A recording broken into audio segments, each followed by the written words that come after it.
La earnings season est terminée, en tout cas presque. Quasiment toutes les entreprises, en tout cas personnellement que je suis, que ce soit en watchlist ou en portefeuille, ont publié leurs résultats. L'objectif de ce podcast, ça va être de faire un petit tour d'horizon sur ce qui s'est fait au premier trimestre. Quelques entreprises qui ont flopé cette année, donc c'est le temps, on va en reparler un peu. Bonjour à tous et bienvenue sur Focus Fondamental Podcast, le podcast de finance qui se concentre sur les fondamentaux. Chez FFP, on vous parle de bourse, de finance et de business chaque lundi matin à 8h pour bien commencer la semaine. Je suis Jean de la chaîne J'invest et je suis accompagné d'Hugo de la chaîne IQ Invest. Comment tu vas? Bah écoute, ça va très bien et toi? Ça va, ben, en tout cas on espère que vous allez bien. Dis-moi de quoi on va parler aujourd'hui. Bah écoute, on arrive en fin de premier trimestre, en tout cas mi-deuxième trimestre, et la earnings season est terminée, en tout cas presque. Quasiment toutes les entreprises, en tout cas personnellement que je suis, que ce soit en watchlist ou en portefeuille, ont publié leurs résultats trimestriels, donc du premier trimestre 2025. Donc c'est assez compliqué parce que ça se fait sur une longue période. Tu vois, la première de la liste, c'était le 20 mars. La dernière, c'était le 7 mai, donc la semaine dernière, et il y en a qui manquent encore. Applied Materials, par exemple, ce sera demain, donc ça sera le 15 mai. Mais du coup, l'objectif de ce podcast, ça va être de faire un petit tour d'horizon sur ce qui s'est fait au premier trimestre, sur les différentes sociétés que Jean peut suivre en watchlist ou en portefeuille, et que moi, pareillement, je peux suivre en watchlist ou en portefeuille.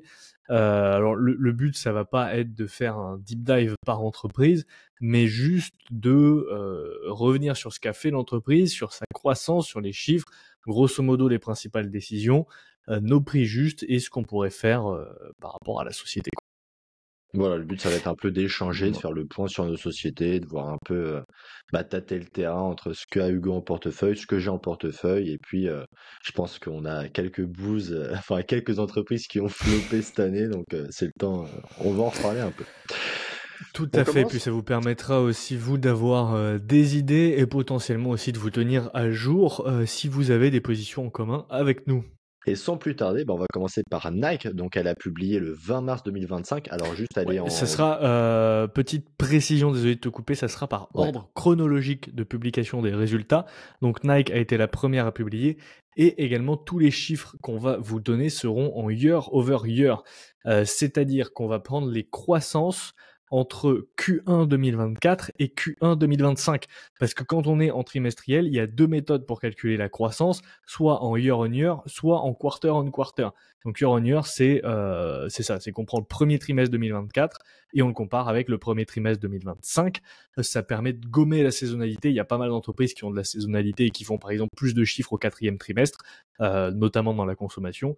Et donc la deuxième méthode, c'est quarter on quarter. Et là, c'est tout simplement Q4 2024 par rapport à Q1 2025. Donc c'est vraiment deux trimestres côte à côte.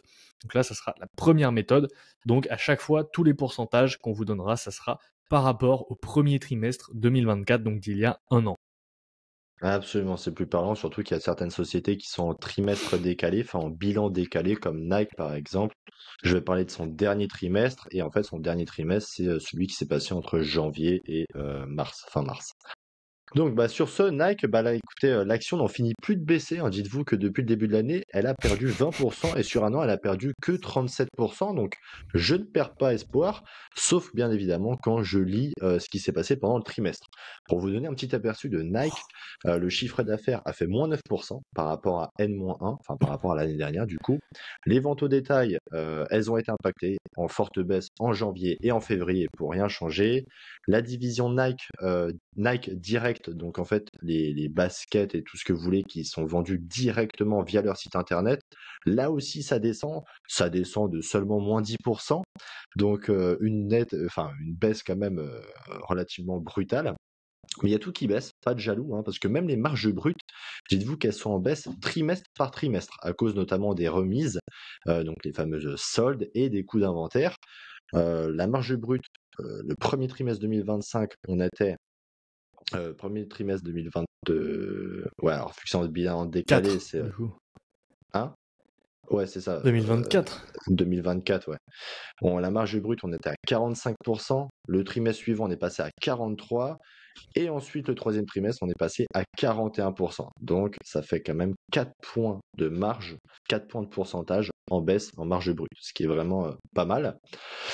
Elliott Heil, donc c'est le nouveau CEO, celui qui avait été mis en place, je pense, par Bill Ackman et en tout cas par le conseil d'administration courant octobre de mémoire.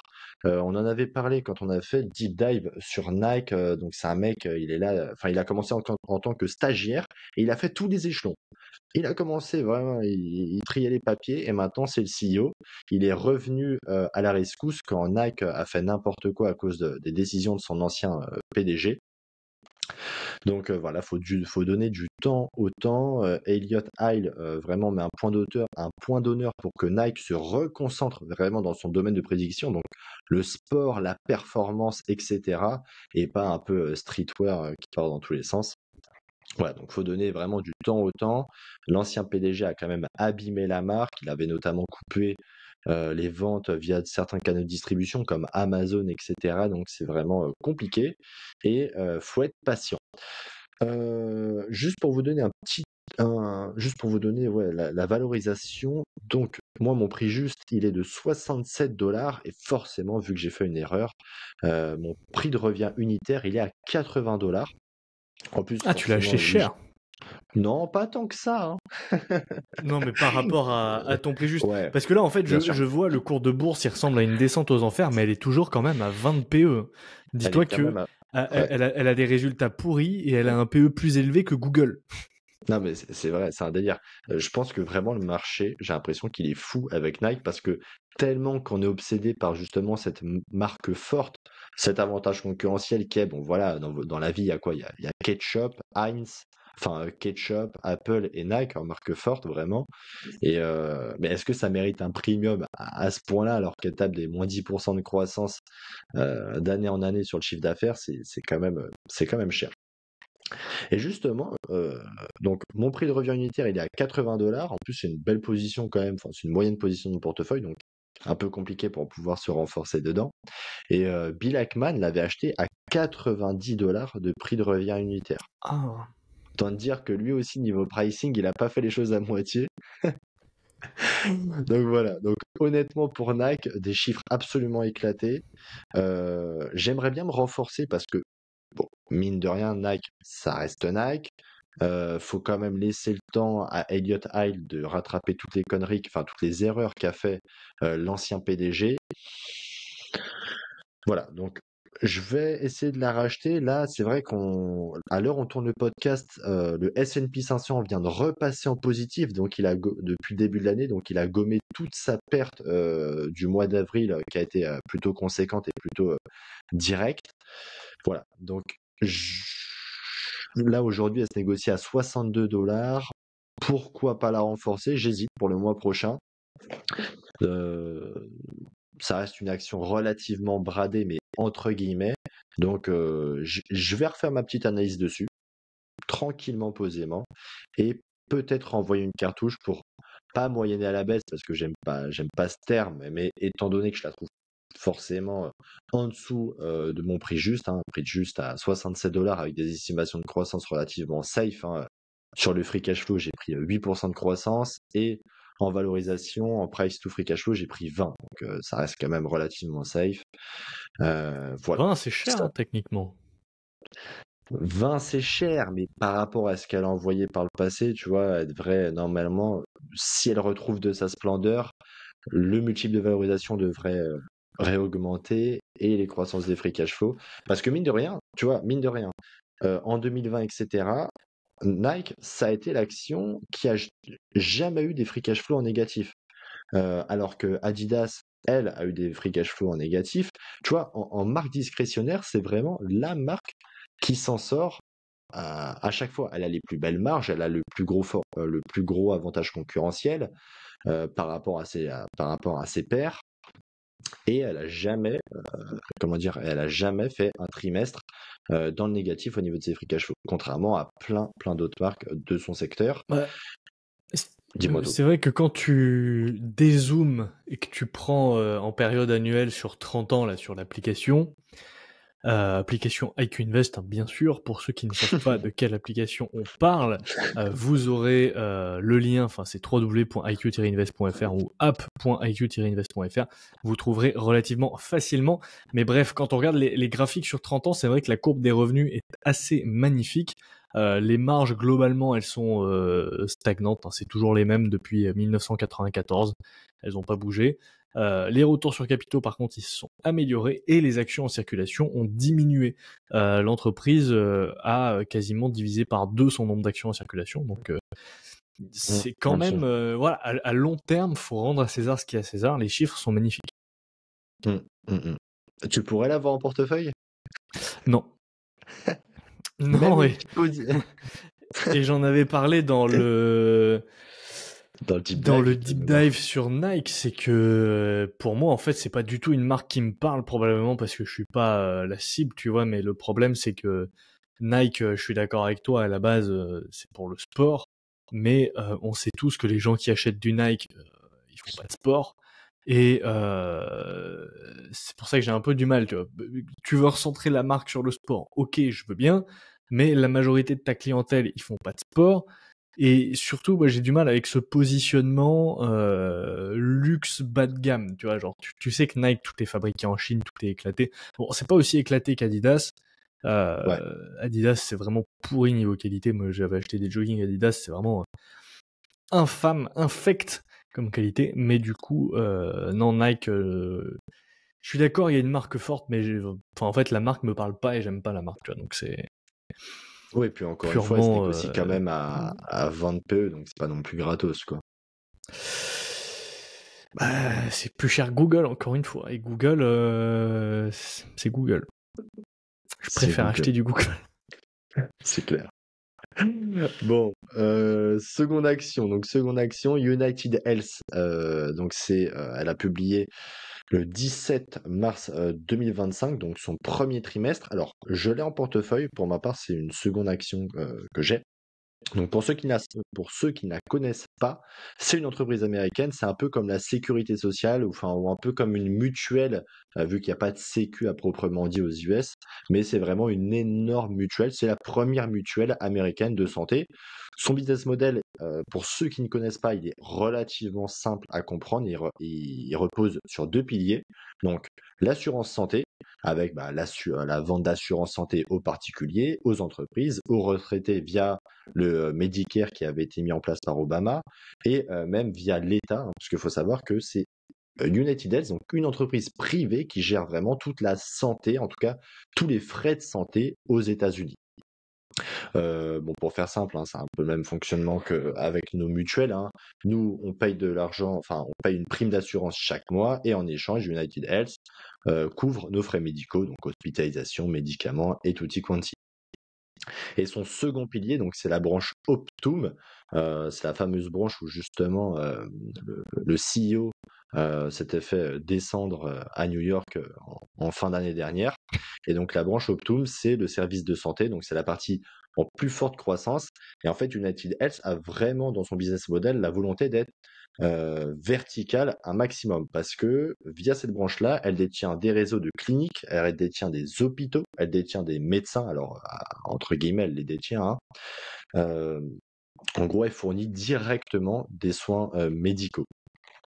Elle va proposer notamment d'autres services de data, d'analyse, de gestion pour les hôpitaux, les assureurs, etc. Donc voilà, vraiment à fond au niveau vertical. Mais donc pour ce premier trimestre, le cours a fait moins 25% en une journée.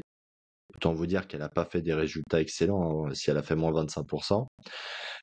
Parce que United Health a revu à la baisse ses earnings per shares en les passant à 26 $, contre une estimation précédente qui était à 30 $, soit 4 $ de moins. Et c'était la première fois de mémoire depuis 2008 ou 2010 depuis que United Health avait publié en baisse. Et en fait, United Health, dites-vous, c'est un peu comme le Air Liquide en France. C'est vraiment la boîte pépère que tous les Américains détiennent parce que, bon, bah voilà, tout le monde a besoin d'avoir une assurance santé, tout le monde a besoin d'avoir une mutuelle. Et j'avais regardé pas mal de reportages, justement, que j'avais fait l'analyse à l'époque. C'était une de mes premières analyses sur Jarvest. Et c'est vraiment la boîte tranquille, bon père de famille, sauf que bah là, elle s'est faite découper en même pas un trimestre. Elle s'est faite découper notamment parce qu'il y a une augmentation inattendue de l'activité des soins, des coûts médicaux. En fait, elle a dû rembourser plus que ce qu'elle a eu en argent, donc forcément. Et en fait, pour être tout à fait clair, elle a payé 2 fois plus que ce qu'elle a eu en tant que prime. Donc ça a été une erreur, je sais pas comment ils se sont débrouillés pour calculer ça, mais ils ont pas du tout géré la branche médicale. Et donc, bah, que faire de tout ça? Bah, honnêtement, mon prix juste, il est de quasiment 400 $. Il est à 398 $ par rapport à mes estimations de croissance et mon multiple. Et j'ai un PRU qui est magnifique de 510 $, donc 110 $ de plus que mon prix juste. Donc, bah voilà, pas de marge de sécurité, je l'ai acheté trop cher et je vais devoir attendre, je vais devoir être très patient avant que ça remonte. Concernant ma décision dessus, bah écoutez, en plus, c'est toi qui m'en avais parlé que Bill Ackman voulait la shorter. Oui, oui, oui, il y avait ça aussi, mais moi je me rappelle, en fait, j'avais vu un gros titre, c'était, j'avais vu une notif qui était passée, le cours de bourse de United Health s'effondre après les publications des résultats, machin. Du coup, j'étais allé voir, j'avais vu moins 25% en une journée. Honnêtement, je crois que j'ai jamais vu ça sur une action. Bon Ouais, après c'est pas comme si j'avais 40 ans de bourse non plus, tu vois, mais elle a repris moins 15% aujourd'hui. ouais, Elle non, est passée de 500, presque 600 $ au plus haut à aujourd'hui 311 $. Elle a pris moins 50% en tout. C'est monstrueux depuis les plus hauts. c'est monstrueux, surtout pour une action vraiment bon père de famille. Donc, d'un côté, tu vois, c'est compliqué pour ma décision parce que d'un côté, Ackman, il avait annoncé dans un tweet que s'il devait shorter une action via son fonds d'investissement, il shorterait United Health. En plus, il avait supprimé son tweet, mais bon, la magie de Twitter fait que il a quand même été screené par tout le monde parce que selon lui, il surfacturait des bénéfices. Enfin, en tout cas, les bénéfices sont gonflés du fait d'une facturation. On peut se poser aussi la question du vieillissement de la population. Est-ce que c'est un avantage pour United Health? Parce que mine de rien, ça va lui faire plus de revenus, hein. Plus il y a de vieux, plus il y a de frais, plus elle devrait gagner d'argent. Ou est-ce que, à contrario, ça devrait être un inconvénient? Parce que bah, forcément, plus il y a de vieux, plus il y a de frais, plus elle va devoir verser de l'argent. Donc voilà, c'est à double Bah, tranchant. Je pense que le vieillissement de la population pour United Health, si elle maîtrise les primes, normalement, elle devrait gagner de l'argent parce que il devrait y avoir de plus en plus de consommation médicale, tu vois. moi j'ai envie de te dire, une assurance, elle fait de l'argent quand elle a à payer personne, tu vois. Et le problème, c'est que si t'as de plus en plus de vieux et la moitié de la population qui est obèse, parce que c'est ça les États-Unis, hein. J'ai écouté le podcast de Jack Mallers là, en faisant la vaisselle tout à l'heure. Il a donné une stat que je trouve absolument impressionnante, c'est que depuis 2010 aux États-Unis, il y a eu 1 million de morts par overdose. C'est C'est énorme. c'est énorme. 1 million de morts en l'espace de 10 ans par overdose. C'est énorme et il y a officiellement maintenant plus de 50% de la population américaine qui est considérée comme obèse, avec un taux d'obésité chez les nouveau-nés qui atteint des records. Je savais même pas que tu pouvais naître et être obèse, tu vois. Le mec, Mais il est nourri sous Coca-Cola, quoi. mais c'est une catastrophe les US. Donc oui, la santé aux US, moi je mettrais pas un copec dessus parce que le problème c'est qu'une assurance, voilà, ça fait de l'argent quand elle doit pas payer justement.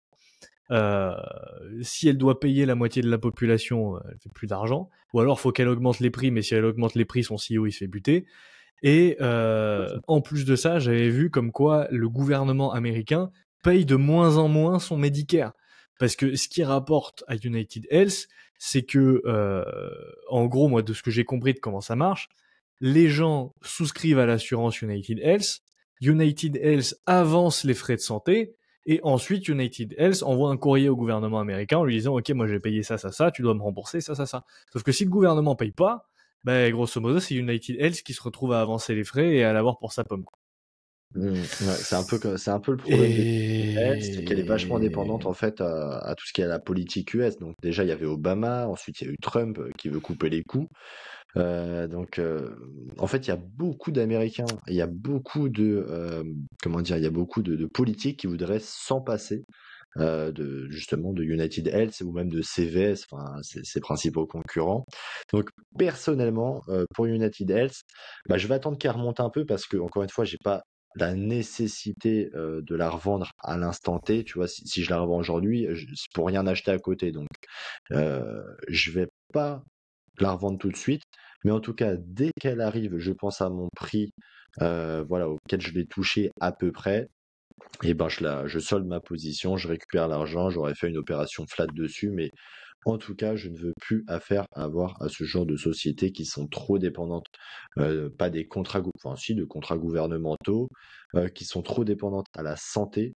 Euh, voilà, honnêtement, United Health, dès que je peux, je revends. Et en plus, tout ça pour dire que la marge brute, juste parce que je suis en train de checker sur l'application, mais la marge brute descend depuis 2014. Voilà, en passant de 25% à 22%. Donc une entreprise qui perd de sa marge, c'est une entreprise qui n'a pas forcément de pricing power. Donc malheureusement, je vais faire sans United Health. J'attends juste qu'elle arrive à des niveaux plus raisonnables afin de la revendre. Bon, toi, j'ai ta réponse. si elle y arrive un jour, Si elle y arrive un jour, absolument. c'est Auquel toujours le cas, problème, parce que tu l'aurais revendu quand elle a pris moins 25, déjà tu aurais économisé 15%. Mais bon, peut-être qu'elle va... bien sûr, je sais pas. ça reste un assureur santé. À mon avis, les ricains, ils sont pas prêts de passer par la Sécu. Enfin, en fait, c'est ça. Après, d'un côté, là, c'est vraiment descendu. Mais je peux pas m'empêcher. Les Américains, leur système de santé, leur système d'emploi, etc., c'est leur modèle anglo-saxon, tu vois. Donc, il y aura jamais de mutuelle. Enfin, il y aura jamais de sécurité sociale comme en France. Donc, vu que lui, c'est le plus gros, quoi qu'il en soit, ils sont obligés de passer par United Health. Donc, je pense que si elle arrive, enfin, si elle fait pas des erreurs sur les 2, 3 prochains trimestres, elle devrait retrouver quand même de la valorisation attractive. J'espère. On verra. Bah, j'espère pour toi. Troisième entreprise, du coup, LVMH. LVMH qui a publié au 14 avril 2025. Bon, on n'a pas besoin d'expliquer le business model d'LVMH, je pense que tout le monde connaît. Bon, personnellement, j'avais fait une vidéo sur ma chaîne concernant les résultats d'LVMH et de Hermès. Je crois que tu avais fait une vidéo aussi sur LVMH. Ouais, absolument. Euh, voilà, donc globalement, vous êtes tous à peu près au courant. On va revenir dessus très rapidement. Moins 3% du chiffre d'affaires. Le seul segment géographique en croissance, c'est l'Europe. Sinon, on a une baisse aux États-Unis, en Asie et au Japon. Tous les segments sont en baisse, moins 9% sur les vins et spiritueux, moins 5% sur la mode et maroquinerie, moins 1% sur les parfums et cosmétiques, 0% sur les montres et joailleries et moins 1% sur les ventes au détail. Donc le segment qui inclut Sephora.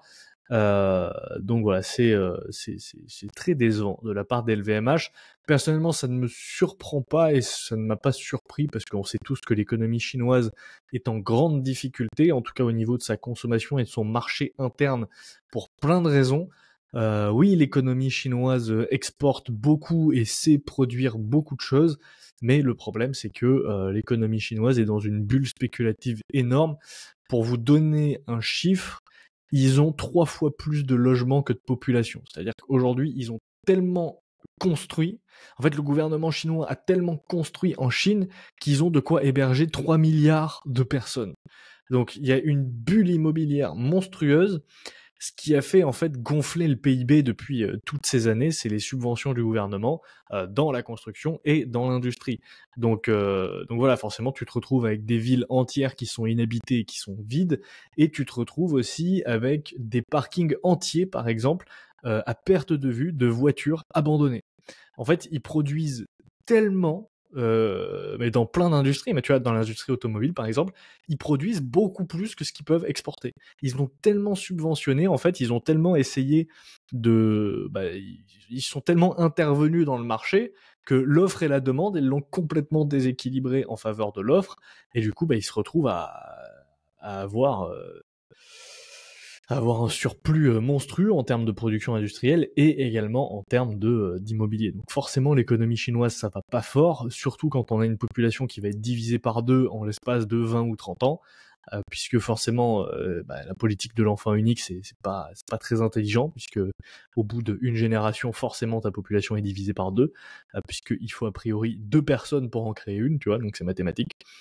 Donc, oui, l'économie chinoise, elle a des problèmes, et pour moi, ils sont pas prêts d'être réglés. Donc, LVMH, je pense pas que ça se résoudra très vite, tout simplement parce que, en plus, si on regarde, et je vous encourage à toujours regarder les données à très long terme, si on regarde en fait la croissance d'LVMH de ses revenus depuis très longtemps, et qu'on regarde depuis 2001, en fait, on s'aperçoit que entre 2001 et 2008, en gros 2009, grosso modo, en fait, il y a quasiment pas de croissance sur les revenus d'LVMH. C'est-à-dire qu'ils sont passés de 12 milliards à 17 milliards en 2019.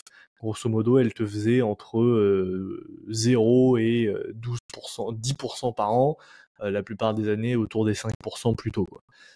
C'est vraiment à partir des années 2010 que la croissance d'LVMH a explosé, passant au-dessus des 10%, atteignant des 16-18%, notamment grâce à l'économie chinoise.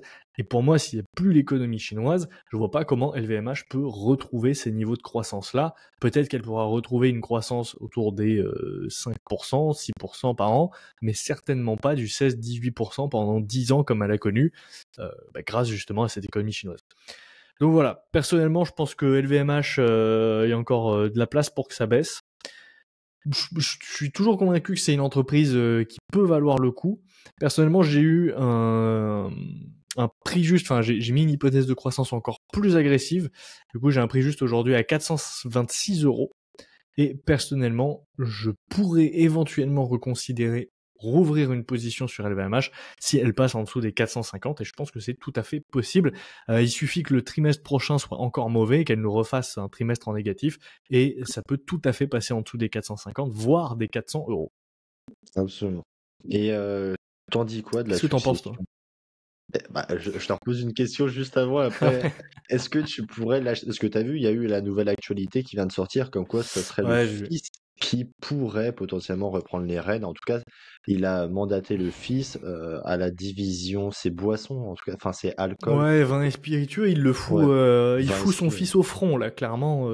Ouais. Parce que vu que c'est Il le le fout au segment qui front. est vraiment en perte, hein, comme tu as dit, moins 9% sur le dernier trimestre, il va mettre son fiston à l'arène de cette division. Et bah, techniquement, s'il arrive à faire partir 20 SP, il y a de très grandes chances pour qu'il rentre, à mon avis, pour que ça soit lui et non pas Delphine, donc sa fille, qui reprenne les rênes quand Bernard Arnault va partir. Bah Tout à écoute, fait, en sachant que... Non, j'ai oublié ce que je voulais dire, donc vas-y. non, bah écoute, moi, LVMH, je suis à peu près pareil que toi, hein, honnêtement, sur les estimations de croissance, ou enfin, en tout cas, sur le prix juste, tu vois. Bon, honnêtement, à quelques euros près, on va pas chipoter là-dessus. Partez du principe que, pour ma part, également, en dessous de 450 €, je pense que je pourrais renvoyer une cartouche. Le problème, c'est aussi que LVMH se négocie bon, voilà, à 450 € si je l'achète, et ça pourrait éventuellement un peu déséquilibrer mon portefeuille. Ah, oubliez pas que j'ai Nike, comment dire, j'ai LVMH, etc. Donc ça fait quand même pas mal de consommation discrétionnaire. Et je vous le fais pas dire, c'est pas le secteur le plus porteur au monde et niveau, enfin c'est pas le secteur le plus croissant. Par contre, on peut pas lui enlever que si on se met sur les données à 20 ans, LVMH a eu un CAGR de son chiffre d'affaires de à peine 10% sur 20 ans. Mais par contre, son free cash flow, et ça c'est intéressant de savoir, son free cash flow a fait 12%. 2 points de plus, donc techniquement, c'est une entreprise qui est de plus en plus efficace et qui arrive, donc voilà, du pricing power, elle arrive à améliorer ses marges. Moi, je suis plutôt content, tu vois, quand je vois la façon dont elle gère son argent. On a, ouais, sur 20 ans, ouais, 12,5% de CAGR sur son free cash flow. Sur 10 ans, on est à quasiment 17, enfin, on est à 17%. Donc, tu vois, c'est une entreprise qui Certes, au niveau du chiffre d'affaires, elle va pas exploser à la hausse. En tout cas, je pense qu'elle a connu ses plus belles années. Elle va, elle peut plus compter sur le relais du marché asiatique pour vraiment croître et croître et croître, comme elle a fait en 2021 et 2022. Mais en attendant, ça reste une entreprise qui sait gérer son argent et qui est accessible sur le PEA. Donc pour une fois qu'on peut avoir un truc plutôt pas dégueu sur le PEA, c'est plutôt pas mal. Pour moi, vraiment, au niveau du management, au niveau de la qualité de la société, etc., c'est une des meilleures entreprises à détenir sur son PEA, même si c'est pas un conseil d'investissement. Parce qu'après, vous allez me dire, oui, nanani, il y a Hermès. Ouais, mais Hermès, c'est 52 PE. Donc 52 PE, t'es mignon, c'est 100 mois. Mais là, tu vas me dire, oui, Bah, mais Hermès, il y a de la croissance, c'est 8% et nanani. bah alors justement, parlons-en d'Hermès, parce que les résultats d'Hermès au premier trimestre, donc ils sont sortis le 17 avril, et eux, ils sont vraiment magnifiques pour le coup, puisque on a une croissance de 9% à taux de change constant et de 9% et de 7% à taux de change constant, pardon. Donc d'un côté, on a LVMH qui fait -3, de l'autre, on a Hermès qui fait +9, et surtout, Hermès, elle fait +1% de croissance sur l'Asie hors Japon. Et en plus, ils le disent, hein, en dépit d'une base de comparaison particulièrement élevée et de la baisse de trafic observée en Grande Chine depuis la fin du trimestre 2024. Les ventes soutenues par une clientèle fidèle ont bénéficié de la stratégie de la valeur de la maison. Donc là, concrètement, qu'est-ce qu'ils te disent? Ils te disent, nous, contrairement à LVMH, on n'a pas renié sur la qualité et sur notre image de marque, donc on continue d'avoir des clients fidèles en Chine, ce qui n'est pas votre cas. En tout cas, moi, c'est comme ça que je l'interprète, parce que ils ont deux stratégies qui sont complètement différentes, hein. C'est vrai que d'un côté, t'as LVMH qui fait du luxe bon marché, et de l'autre, t'as Hermès qui fait du grand luxe.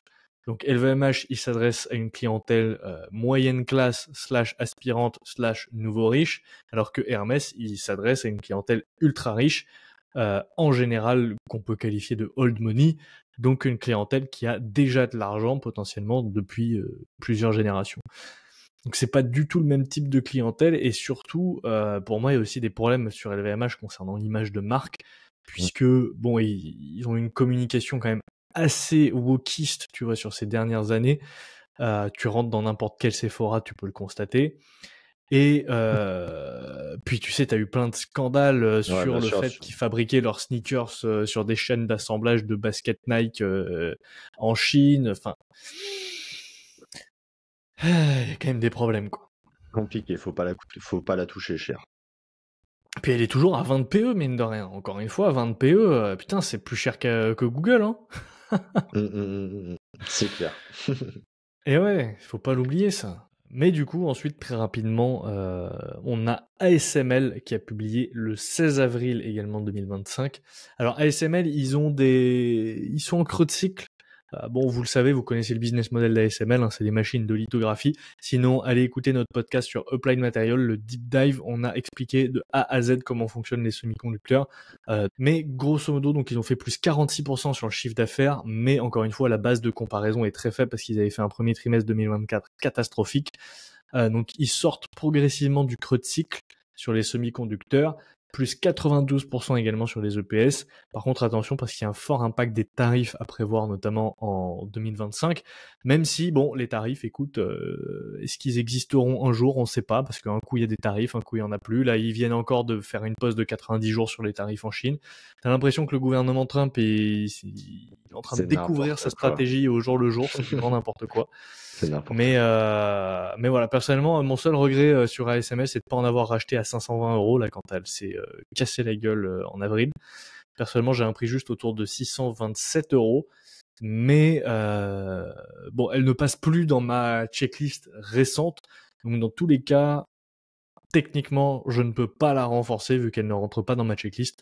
Mais malgré tout, j'aurais bien aimé en racheter à 520. Je t'avoue que c'était 520, c'était bon marché, quoi. C'était. C'est pas trop dur pour toi d'avoir une checklist quand même qui est vachement, comment dire, intransigeante. Est-ce que, t'allouerais pas une partie de ton portefeuille, tu vois, par exemple, alors je sais que tu es moins fan des ETF que moi, mais peut-être Ah, vraiment pour faire simple, 50% ETF, 40% stock picking, entreprise de qualité vraiment parfaite, entre guillemets, hein, en tout cas qui respecte ta checklist, et 10% restant que tu pourrais allouer à voilà, quelques actions, pas des petits paris, parce qu'il n'y a pas de paris, on joue, enfin, c'est pas, on joue du vrai argent, donc pour le coup, c'est le nôtre, là, donc on va pas faire n'importe quoi avec nos sous, mais voilà, est-ce que c'est pas un peu trop dur, justement, d'avoir une checklist, parce que dans ta checklist, tu vois, il y a aucune action, genre les Uber, les Nike, tout ça, ou même les évolutions AB qui rentrent dedans, et est-ce que tu serais pas plutôt tenté à allouer une petite partie de ton portefeuille parce que bon, c'est le beau jeu, le stock picking, ça reste quand même, on veut tous le bagger, le 3 bagger, le 4 bagger, quoi. Non, je pense qu'en fait, le problème, c'est que il faut concentrer son portefeuille. On en revient toujours au même, et le problème, c'est que si on ne concentre pas son portefeuille, on se retrouve à tout acheter. Et personnellement, j'ai déjà beaucoup trop de lignes, j'ai 16 actions. C'est déjà trop, 16 actions, c'est déjà trop. Donc, il faudrait que j'élague un petit peu. Bon, déjà, je sais que tôt ou tard, je vais finir par revendre Intuit parce que vraiment, cette boîte m'ennuie au plus haut point, tu vois. Surtout qu'elle représente j'ai- pas j'ai- grand-chose j'ai- de ton portefeuille, quoi. Non, c'est quoi? C'est Intuit, c'est 2,9%, tu vois, donc c'est rien du tout dans mon portefeuille. Donc je sais que déjà cette ligne, elle va sauter tôt ou tard, ça c'est sûr. C'est même pas forcément que c'est une mauvaise entreprise, hein, c'est juste que je l'aime pas en fait. Je l'aime pas, donc voilà. Faut aussi aimer des actions qu'on aime suivre, hein, parce que sinon ça sert à rien. On est quand même là C'est pour se faire clair. plaisir aussi un petit peu. Je suis bien d'accord.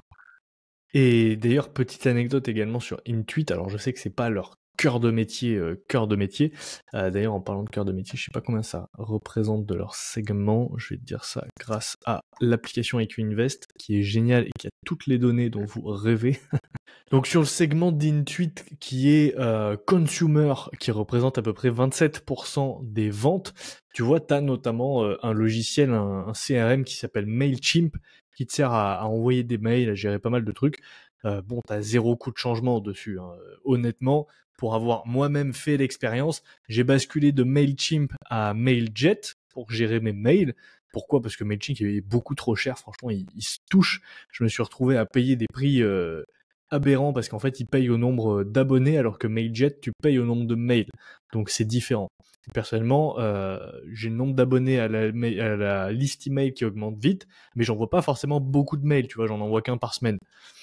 Donc, j'ai switché de Mailchimp à Mailjet. Bon, le process c'est 5 minutes, hein. J'ai fait exporter ma liste de contacts, importer, terminé. Il y a zéro coût de changement. Donc, ne vous faites pas avoir sur les logiciels. Très souvent, on dit il y a des coûts de changement. Attention sur les coûts de changement, parce que franchement, sur les logiciels, ça peut aller très très vite de faire une migration, surtout si le logiciel concurrent en face vous donne les outils pour. Par exemple, sur HubSpot, je me rappelle que sur le CRM HubSpot, tu avais un bouton migrer depuis Salesforce. Tu vois, genre, les mecs, ils sont pas bêtes pour te faire basculer beaucoup plus vite, ils vont t'aider.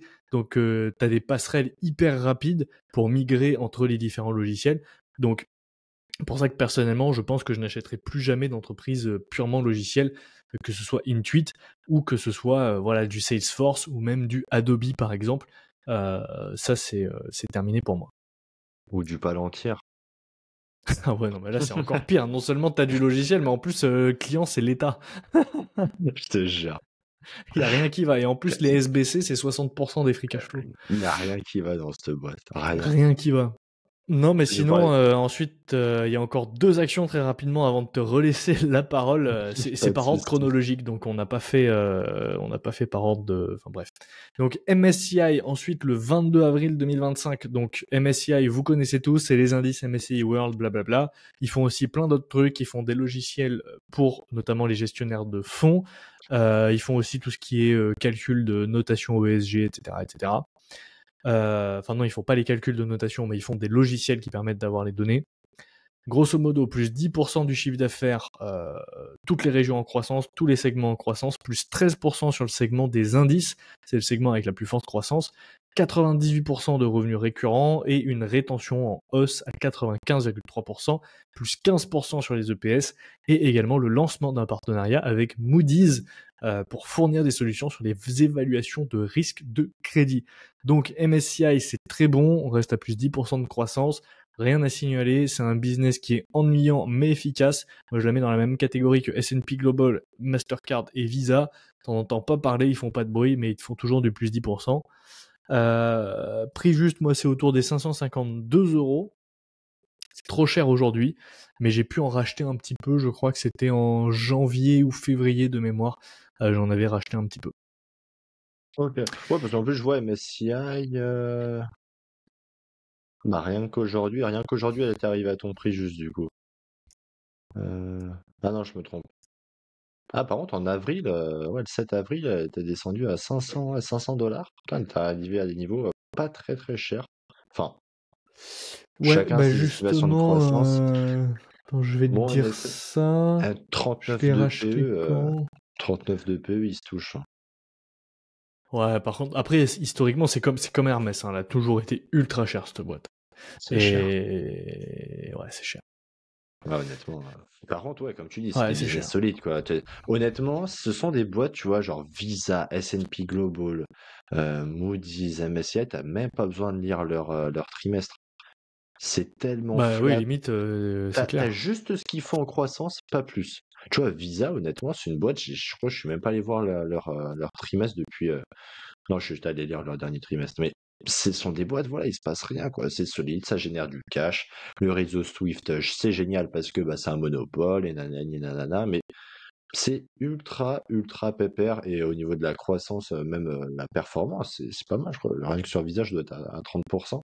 Donc franchement, sont Mm. vraiment des boîtes pas forcément super simples à analyser, tu vois.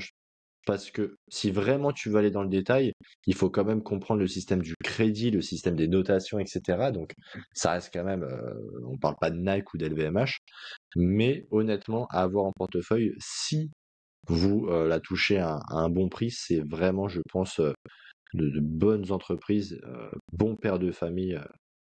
Voilà, donc vous viandez pas et quand ça arrive à des bons prix, bah achetez-en. Mais bon, c'est pas des conseils d'investissement, mais en tout cas, moi j'en achèterais. Carrément. Carrément, carrément. Et ensuite, on a l'IFCO. L'IFCO AB, pareil, même jour qu'MSCI, 22 avril 2025. L'IFCO, j'avais fait l'analyse. C'est un conglomérat suédois qui possède des entreprises en général mid-cap, enfin non, small cap, pardon, même du private equity, donc des entreprises non cotées, des toutes petites entreprises, des PME, dans des domaines industriels très précis. Donc ils vont être dans les outils de démolition, sur les system solutions, c'est en gros des solutions pour du BTP, ils te font pas mal de trucs, j'ai plutôt en tête, mais ils te font des cabines, ils te font, bref, il y a pas mal de trucs. Et également, c'est un segment dentaire où ils vont faire pas mal de prothèses, d'outils dentaires, des trucs comme ça. Et en fait, c'est un conglomérat. Donc, ils rachètent tout le temps, tout le temps, tout le temps des boîtes. Là, ils ont fait plus 15% de croissance sur le trimestre. Donc, c'est très, très fort. En sachant qu'ils ont des boîtes dans toute l'Europe et c'est leur marché principal. Donc, par contre, effectivement, on est très exposé à l'Europe. Je crois qu'ils font plus de 50 ou 60% de leur chiffre d'affaires sur l'Europe. Euh, mais bon, c'est à prendre en compte. Tous les segments sont en croissance avec System Solutions en tête. Ils ont fait 2 nouvelles acquisitions ce trimestre avec Arnold Depeller et Heavy Duty Parts. Et ils ont fait plus 21% sur les EPS. Donc c'est très bon. Personnellement, j'adore l'IFCO, j'adore cette entreprise. Quand je l'avais analysé, je m'étais dit c'est génial. Le problème de l'IFCO, c'est qu'aujourd'hui, elle est à un PE de 50. Voilà, bah, juste elle est à un PE de 50, quoi. Moi j'ai un prix juste à 233 couronnes suédoises, elle est aujourd'hui à 400. C'est beaucoup trop cher. Jamais je l'achèterais à un PE de 50 parce que c'est de l'industrie, c'est en Europe. C'est Non, beaucoup c'est trop clair, cher. ça mérite pas de premium. Mais par contre, ouais, je Non. suis bien d'accord avec toi. Moi, tout ce qui est conglomérat et tout, honnêtement, j'adore ce genre de truc. C'est pour ça que j'adore Tu LVMH. regardes Topicus. Topicus, ouais, tu regardes Berkshire Hathaway, tout ça, c'est tellement fort, j'adore. Surtout que généralement c'est géré par des membres fondateurs ou des membres qui sont là depuis la nuit des temps, Mhm. donc franchement c'est vraiment sympa. Un peu comme Ouais. Constellation Software. Oui, mais C'est top. Constellation Software a le problème d'être un conglomérat dans les logiciels. C'est clair. Mais c'est des logiciels extrêmement nichés à chaque fois, donc avec plus de coûts de changement pour le coup. Absolument. Bon, maintenant Contrairement à qu'on un a parlé. CRM, tu vois, qui est ultra généraliste. Ouais, c'est clair. Bon, maintenant qu'on a parlé d'une société absolument exceptionnelle, passons à une société de moins bonne qualité, Texas Instruments. Donc, elle a publié le 23 mars 2025, donc son premier trimestre de l'année. Donc, le chiffre d'affaires, il a fait plus 11% par rapport à l'année dernière. Donc, on est en croissance, mais comme Hugo l'a dit dans l'entreprise ASML, on est sur un retournement de tendance, un retournement de cycle à la hausse. Et d'ailleurs, le board, enfin le management l'a dit. Leur principal segment, donc analogue et traitement embarqué, ont fait plus 13% de croissance. Et les autres segments de Texas Instruments ont fait plus 23%. Donc vraiment, on repart sur de la croissance dans les semi-conducteurs. Donc c'est plutôt pas mal parce que moi j'ai Texas Instruments et Applied Materials vraiment purement dans les semi-conducteurs. Donc si ça repart à la hausse, c'est pas mal. Le management a également indiqué qu'il y avait donc une reprise d'activité dans le marché industriel, notamment dans le marché industriel automobile. Ils ont également indiqué que le niveau des stocks était bas chez leurs principaux clients. Donc je pense que pour ASML, c'est à peu près le même délire. Donc c'est plutôt intéressant. En fait, vu que Texas Instruments, c'est une entreprise très généraliste au niveau de ses semi-conducteurs, je pense que ça peut servir un peu de baromètre par rapport à d'autres entreprises un peu plus spécialisées. Vu qu'ils touchent à tout, qu'ils ont énormément de clients dans le monde entier, voilà, je pense que suivre les résultats de Texas Instruments peut être un bon baromètre. Le bénéfice brut bon, ils ont généré 2,3 milliards de dollars. Les marges brutes sont solides, 58% de marge brute. Donc, ça reste toujours largement enviable. Les CAPEX sont vraiment en augmentation. La R&D également. 73 points de pourcentage entre le trimestre numéro 4 2024 et le premier trimestre 2025, rien que pour le CAPEX, et 37 points de pourcentage entre Q4 2024 et Q1 2025. Donc voilà, encore de gros investissements massifs ont été prévus et sont prévus. Donc Elliott Management, donc le fonds d'investissement qui était rentré au capital pour faire changer les choses, a encore du pain sur la planche, surtout dans cette société. Ils sont en train de secouer le board, mais forcément ça prend du temps. Les capex, enfin le free cash flow a eu le temps de fondre. Pour vous dire, la marge brute a fondu de 68% à 58%, donc 10 points de pourcentage de moins en seulement 3 années, entre 2022 et 2025. Et la marge nette est passée de 43% à 30%, donc 13 points de pourcentage en moins. Donc franchement, quand tu regardes Texas Instruments, c'est vraiment le cas d'école d'une entreprise qui avait un sacré avantage concurrentiel. Les mecs, ils ont tout créé, ils ont créé le circuit intégré. Si Texas Instruments n'avait pas existé, il y aurait peut-être, probablement, pas forcément de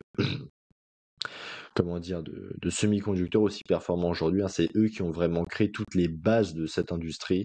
Donc on leur doit bien ça, mais justement, ils avaient un sacré avantage concurrentiel et ils sont en train de tout perdre au fur et à mesure. Donc honnêtement, c'est bien dommage.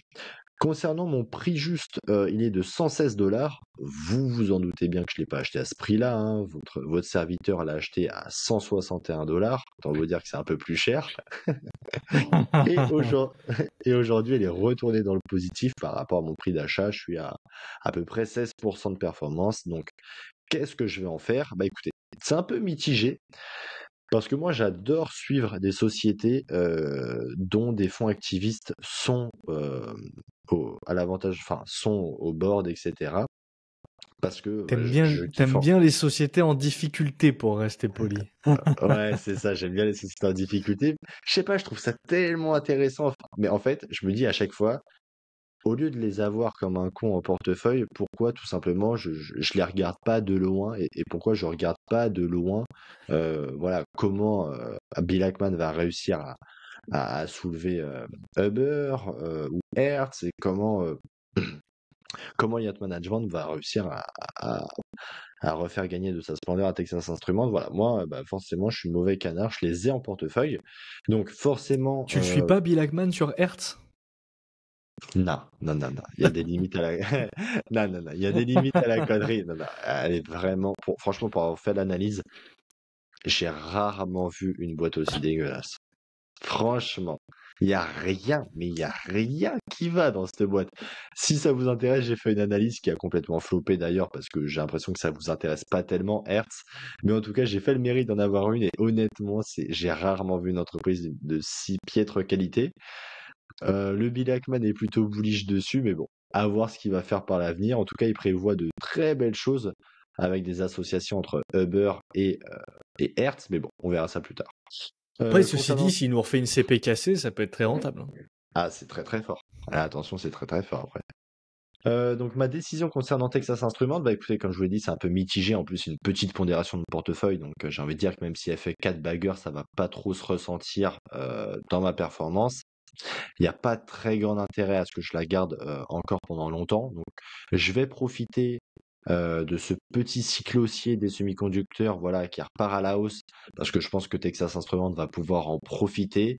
Et dès qu'elle arrive à des prix relativement un peu plus élevés qu'aujourd'hui, je vais la revendre. Hein, je veux vraiment être concentré, donc ça me fait déjà 2 entreprises à revendre, hein, United Health et Texas Instruments, ce qui fait que j'arriverai à 9 actions en portefeuille.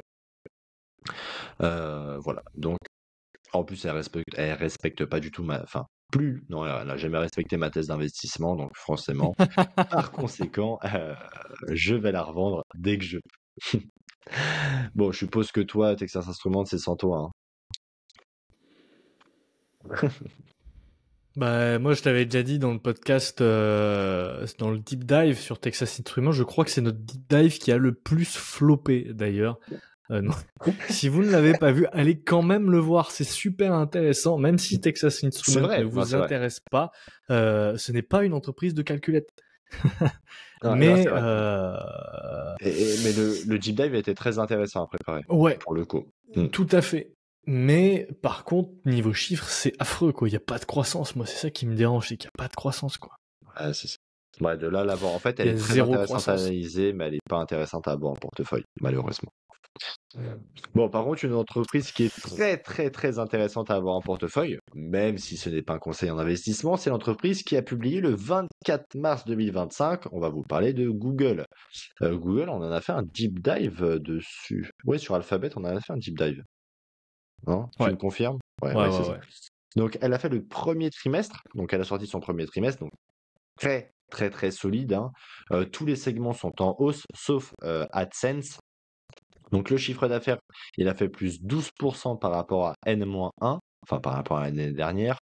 Google Services a fait plus 10%, notamment porté par la croissance dans Search enfin le truc de recherche et YouTube avec des revenus publicitaires qui ont fait plus 10%. Personnellement, pour moi, YouTube, c'est ma nouvelle télévision, hein. Je regarde plus du tout la TNT, le journal, etc.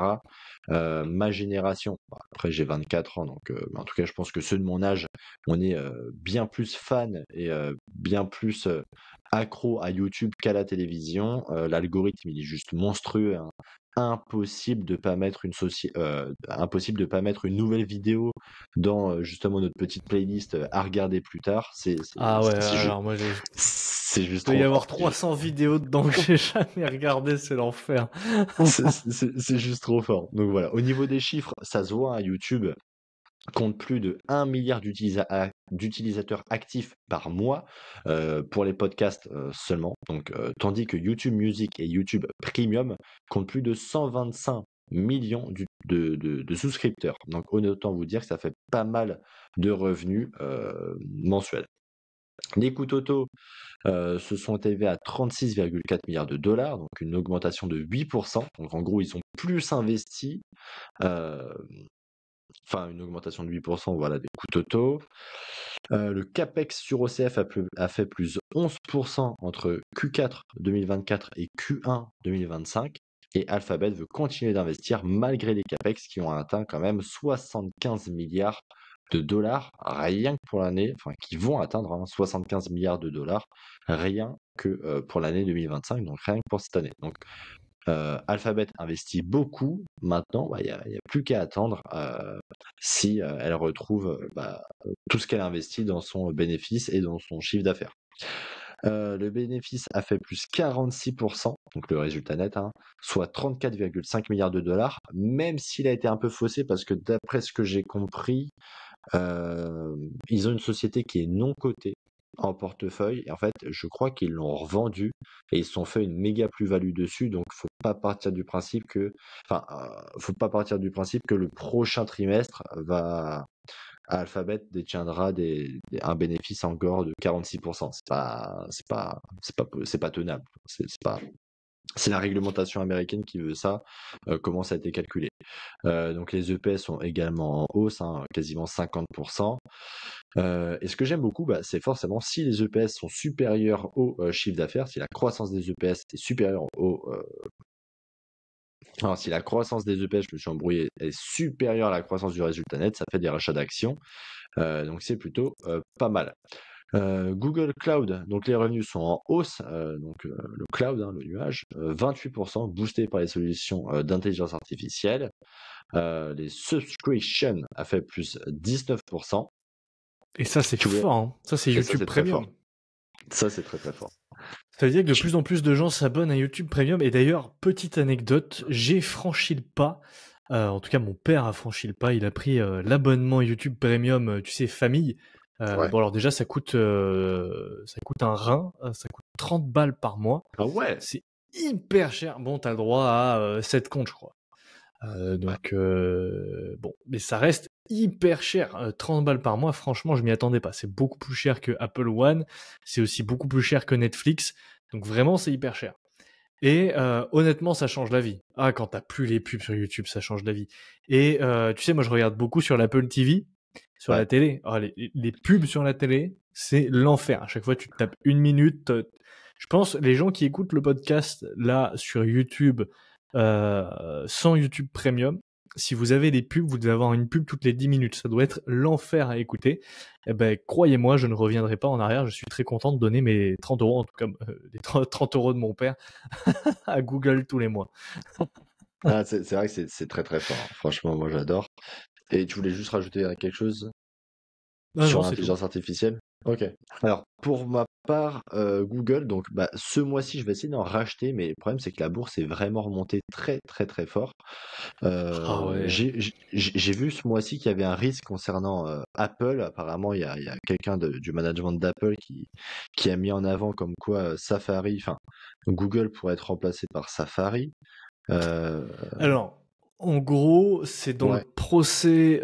Dans le procès de Google par le DOJ, tu sais, le fameux procès monopole, tout ça, le procès antitrust. Grosso modo, t'as un mec de chez Apple qui a été demandé en audience, tu vois, en tant que témoignage, bref, qui est intervenant dans le procès.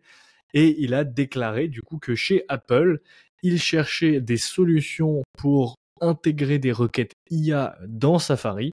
Donc, grosso modo, tu ouvres ton Safari, tu passes plus par Google, tu passes par un moteur de recherche IA, entre guillemets. Donc, ton moteur de recherche, ça serait potentiellement GPT. En tout cas, eux, ils disaient qu'ils étaient surtout en discussion avec Perplexity de mémoire. Mais également, ce qui est assez inquiétant, c'est qu'ils ont dit que pour la première fois en 20 ans, ils ont vu un déclin des recherches sur Safari. Donc, c'est la première fois que le taux de recherche baisse. Alors, est-ce que c'est réellement un danger pour Google? Oui. Concrètement, oui. Mais faut pas oublier que Google, c'est plein d'autres choses. Il n'y a pas que Google Search. Faut pas oublier que les pubs Google, elles sont partout. C'est pas que dans le navigateur, forcément. Il faut pas oublier, déjà, il y a Google Maps. Moi, je peux Google vous dire Search, que c'est aussi Google Maps. Moi, je peux vous dire que, par exemple, en tant qu'artisan, la miroiterie vitrerie, dans laquelle je suis bientôt propriétaire, si tu mets pas tes 500 balles par mois, et vraiment c'est le minimum qu'on paye, t'es mal référencé. Donc ça veut dire que déjà, tous les artisans, tous les artisans de Paris lâchent au moins quasiment 500 balles par mois à Google pour le référencement. Parce que, bah, comme tu as dit dans Google Maps, moi je veux voir le petite vignette Miroiterie Montfort dans le 16e arrondissement. Au passage, si vous voulez un miroir, etc., n'hésitez pas. Mais non, mais blague à part, vraiment, Google, c'est là où tu te rends compte que c'est fort, c'est que quoi qu'il en soit dans le référencement, ils gagnent tellement d'argent. Mais tellement d'argent. J'ai envie de vous dire, c'est fini l'époque des forums avec les encarts publicitaires à droite, à gauche qui pop-up de partout, tu vois. Donc ça, forcément, il faut s'attendre à ce que ça baisse. Et à l'époque, c'était ce qui rapportait le plus chez Google. Mais aujourd'hui, le référencement dans Maps, dans les sociétés, elles ne peuvent plus ne pas faire appel au service de Google. Et euh, j- à moins que l'entreprise soit en difficulté, c'est toujours le processus inverse. Elle va toujours augmenter ses revenus, enfin, elle va toujours augmenter sa publicité chez Google que l'abaisser. Donc honnêtement, pour moi, Google, c'est bien plus que un simple, Google Recherche, quoi. Bah, C'est tout Waymo, à c'est le fait. Et cloud, puis, c'est YouTube. oui, et puis tu te sers pas, en tout cas, tu te sers toujours de Google, même avec l'IA. Et je dirais, tu te sers de Google quand tu recherches un truc vraiment précis. Genre, je sais pas, tu vas rechercher une boulangerie, tu vas pas aller demander à ChatGPT, il va te sortir n'importe quoi, il va être complètement à côté de la plaque. Donc oui, tu recherches une boulangerie, tu vas demander à Google Maps. Tu recherches, je sais pas moi, une paire de chaussures, tu vas pas demander à GPT, tu vas aller demander à Google ou alors peut-être à Amazon. Mais ça dépend des recherches. Donc Google clairement n'est pas mort avec ça. Et j'ai lu d'ailleurs un super article qui disait que même si tu prends en compte un déclin sur le segment Google Search, tu arrives quand même aujourd'hui à une entreprise qui est extrêmement décotée par rapport à sa valeur intrinsèque, avec un prix juste qui serait autour des 137 dollars si jamais le segment search venait à être en déclin sur les prochaines années. Ce qui va probablement plutôt se passer, c'est que la croissance va ralentir sur ce segment au profit d'autres segments, tu vois, comme les subscriptions ou comme le cloud qui te fait plus 28% par an. Mais clairement, non, Google n'est pas morte, quoi. C'est clair. C'est clair. Donc moi personnellement, c'est ma première position de mon portefeuille. J'en suis très très à l'aise. Pareil, le truc comme quoi elle a vachement baissé à cause d'Apple. Bon, déjà, j'ai envie de dire Apple qui ils essayent de faire un Siri en bonne et due forme qui fonctionne plutôt pas mal et après on en reparlera. Parce que pour l'instant, c'est absolument ingérable. Donc d'ici là, est-ce qu'ils balancent un nouvel comment dire, un nouvel LLM dans leur moteur de recherche, on verra. Mais en tout cas, moi, je suis très à l'aise à la détenir. Je vais essayer de la racheter quand elle arrive à des bons prix. Aujourd'hui, elle se négocie à quasiment 160 dollars. Bon, je pense qu'à partir de 140, 145 dollars, je pourrais largement me laisser tenter. Ça reste, comme tu as dit, une entreprise qui est bien très bien valorisée, hein, franchement, il n'y a rien à dire par rapport à ce qu'elle a en portefeuille, par rapport à tout ce qu'elle dégage en bénéfices et en avantages concurrentiels. Franchement, ça vaut le coup de payer un petit premium qui est même pas, j'ai envie de dire, pricé dans son prix actuel. Et toi, t'en Tout à rachètes? fait. Bah écoute, tu vois, c'est exactement ce que je suis en train de me demander. Parce que, tu vois, j'ai dit que je voulais vendre Intuit. Et en fait, Mm. je sais même pas pourquoi je la garde encore, parce que c'est 2,9% de mon portefeuille, je suis à 30%, 28% de plus-value dessus. Elle est bien remontée. Donc clairement, en fait, je pense que dès demain, je vais solder ma position Intuit à l'ouverture des marchés. Et très honnêtement, je pense réallouer ce cash dans Google. Tout simplement. Puisque même si elle est aujourd'hui à 165 dollars, putain, elle est remontée. Hein. Elle a remonté fort, Ah, hein. ça m'embête. Hein. Ça m'embête par contre. Elle est remontée plus fort que ce que je pensais. Elle est chère. Non, Ah en vrai, ouais. même si elle est à 165 dollars aujourd'hui, j'ai un prix juste à 166 dollars personnellement. Bon, tu regardes, elle a un PE de 18. C'est la seule entreprise de ma watchlist, à part CNQ qui est hors jeu parce que c'est une pétrolière. Et encore, elle a 15 de PE. Elle a quasiment le même PE que CNQ. Google est à 18 de PE, CNQ est à 15. Google a un PEG de 1,3, c'est le PEG le plus petit que j'ai dans mon portefeuille. portefeuille. Il n'y a pas de peg d'un Google et juste au-dessus, tu as CNQ. T'as pas... Ouais, il y a pas de meilleur peg que Google. T'as un price to free cash flow growth également. T'as un price to free cash flow growth de 1,27 au même niveau que Fortinet à peu près. T'as un free cash flow yield de 3,71. Non, Google, c'est pas si cher que ça encore, et franchement, je pense que dès demain, je vais solder Intuit pour renforcer Google, parce que là, je suis en train de voir, tu vois, c'est 8,6% de mon portefeuille Alphabet, je peux encore la monter un peu. Franchement, je peux encore la Mais monter un peu. t'as pas déjà fait ta DCA Non, mais là, c'est pas pareil, je revends Intuit. Ça sert à rien que... Intuit, c'est la Je te dernière ligne de mon taquine, je te portefeuille, taquine. c'est Bien sûr, 2,9%, je suis à 30% de perf, ça sert à rien que je garde cette entreprise, je sais très bien que j'en rachèterai jamais de ma vie, tu vois. c'est clair. Donc demain, je la liquide.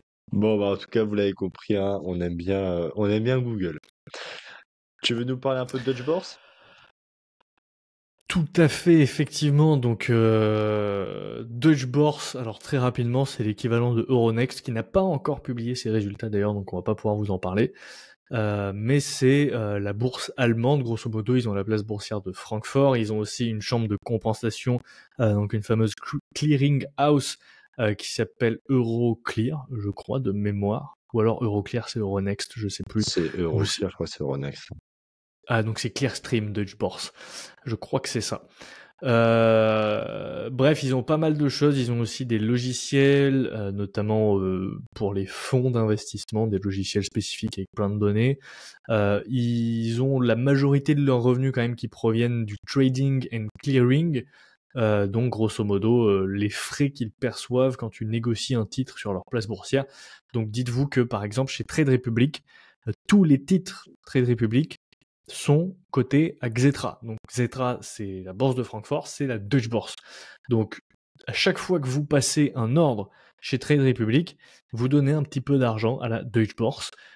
Grosso modo, c'est comme ça que ça fonctionne. Donc plus 6% du chiffre d'affaires au premier trimestre, donc plus 12% sur Trading and Clearing et 12% sur les Fund Services. Ils ont fait 3% sur les Securities Services et moins 1% sur les Investment Management Solutions et 5% sur les... Non, moins 1% sur le segment global des Investment Management Solutions, pardon, et ils ont eu une chute de 5% sur les software on-premise. Donc en fait, la chute sur ce segment Investment Management Solutions s'explique par la chute sur les software on-premise qui sont les logiciels achetés de manière classique. C'est-à-dire que tu achètes ton logiciel, ta licence, puis basta. Mais ils ont eu une croissance de 18% sur les SaaS, donc les logiciels as a service, qui sont par système d'abonnement. Donc grosso modo, tu as un transfert de valeur, j'ai l'impression, qui se fait là avec les gens qui basculent du on-premise vers le SaaS. Et forcément, vu que le SaaS, c'est un revenu qui est différé dans le temps, puisque c'est par abonnement, là où un on-premise, tu vas peut-être payer le logiciel, je sais pas si je te prends l'exemple de Photoshop, c'était genre 1300 € la licence. Si tu le payes tous les mois, ça va être 20 € par mois. Mais au final, sur X temps, c'est plus rentable de payer un abonnement. Enfin, pour la société, c'est plus rentable de faire payer un abonnement au bout d'un certain temps que de vendre des logiciels on-premise. Donc, vu que tu as un transfert des licences on-premise vers le SaaS, tu as une baisse de revenus, mais à long terme, ça va se traduire par plus de récurrence, etc., etc. Bref. Et il y a également une demande accrue pour les actions européennes. Donc, ils ont constaté ce trimestre une demande accrue pour les actions européennes. Ça s'est vu, hein, parce que les bourses en Europe ont explosé.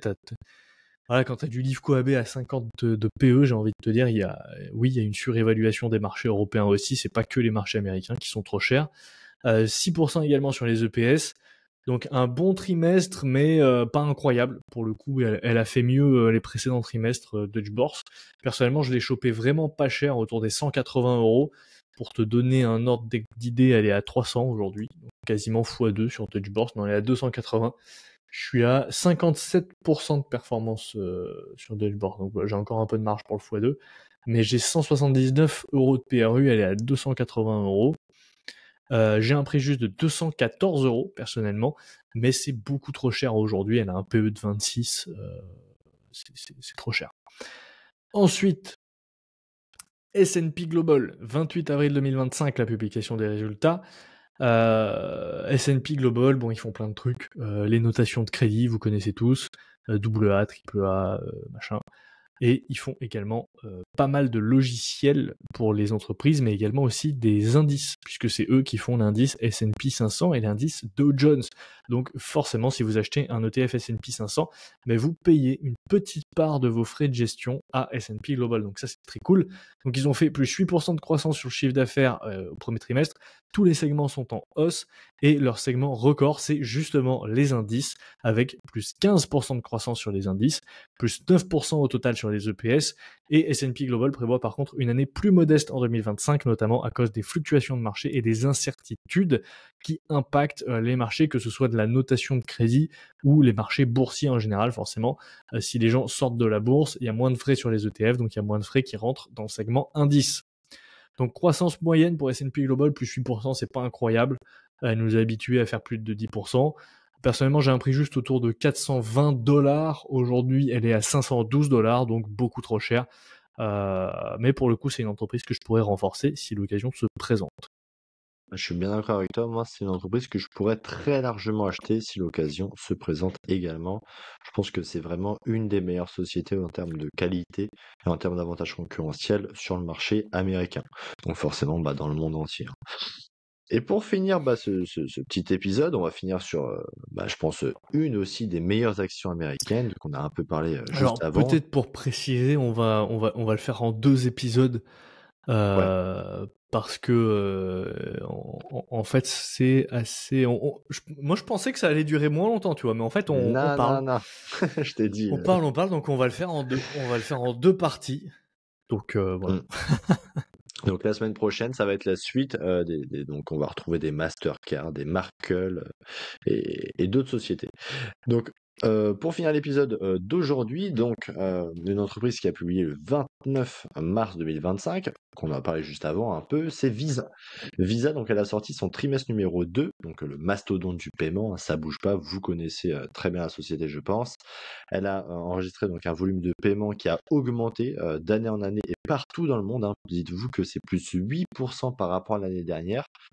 Alors, cependant, elle a fait moins 6% aux US, mais quand même, elle a fait plus 9% à l'international, donc ce qui est vraiment pas mal. La croissance du chiffre d'affaires, elle est en hausse, hein, plus 9%. La croissance des EPS également, donc des earnings per shares, elle est à 10%. Donc, elle est de plus en plus efficace, hein, vu que les earnings ont augmenté plus vite que le chiffre d'affaires, elle est de plus en plus efficace. Elle a fait plus 22% sur les services, hein, ce qui est très bon. Et d'après le management, ça sera vraiment ça sera vraiment sur ce segment, excusez-moi, que l'entreprise va se focaliser. Donc voilà, les services. Pour ce qui est de ma décision concernant Visa, moi je pourrais en racheter vers les 260 $, mais peut-être pas avant, ça reste quand même une belle position de portefeuille, c'est ma troisième action en termes de pondération, donc voilà, vers les 260 $, je pourrais en racheter, ça me ferait, par rapport à mes estimations de croissance, donc si je prends les free cash flow, ça me ferait 10% de croissance et 25 de multiple final, alors qu'aujourd'hui elle se négocie à 33 et sur 10 ans elle se négocie à 30, donc voilà, j'ai quand même joué la sécurité. Mon prix de revient unitaire dessus est de 280 $, donc je l'ai quand même acheté un chouïa un peu cher, hein, 22 $ de plus que mon prix juste. Voilà, donc après pour moi, vraiment Visa mérite largement un premium, au même titre que Mastercard, au même titre que S&P Global que Hugo nous a présenté juste avant. Mais en tout cas, vis-à-vis de Mastercard, c'est vraiment voilà le duopole, il y a d'énormes barrières à l'entrée qui sont limite infranchissables. Donc voilà. Pour le coup, Mastercard, moi je vais pas l'acheter parce que je la trouve vraiment trop cher et même si pas mal de personnes me disent voilà, avoir les 2 en portefeuille peut avoir un intérêt. Écoutez, j'ai envie de vous dire, les 2 sont quand même sensiblement liés, donc autant pas se prendre la tête à avoir, une ribambelle d'actions en portefeuille. Visa, c'est plutôt pas mal, je l'ai en portefeuille, je la renforce dès que le prix sera attractif. La croissance du chiffre d'affaires est en plutôt est très linéaire, les croissances des EPS également. Pour vous dire, je vais aller sur le screener rapidement, comme ça je vais vous dire le CAGR pour Visa. Attends, je l'ai là. Ah, ok. Je peux te le dire sur 20 ans. Ouais, sur 20 De toute ans. façon, on a que depuis 2005, on a 10%, quasiment 11% sur 20 ans. Ok. Et la croissance des free cash flow? Et les free cash flow par action, on est à 15%, presque 16%. Ok. Ouais, donc en plus c'est une société qui se bonifie dans le temps au niveau de son efficience. Donc vraiment, c'est une entreprise dont on n'entend jamais parler. Elle continue de performer, elle continue de s'améliorer, elle est bien gérée. Voilà. Donc honnêtement, moi, c'est à fond que je la rachète dès qu'elle arrive à des prix convenables. C'est vrai qu'elle est arrivée vers des prix quand même plutôt.